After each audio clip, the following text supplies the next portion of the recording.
Here I've got KENXINDA V6, and let me show you how to activate camera timer on the following device. So at first let's open the camera app.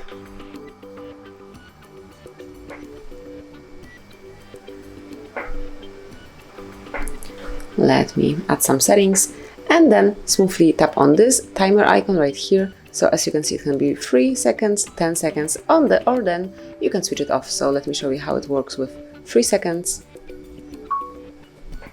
Now you've got the countdown and now the picture has been taken. Also you can pick 10 seconds and then the picture will be taken with 10 seconds delay.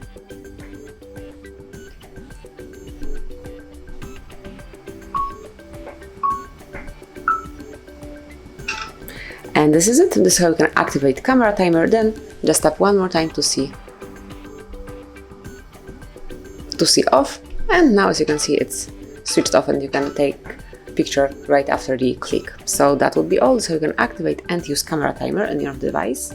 Thank you for watching. Please subscribe our channel and leave the thumbs up.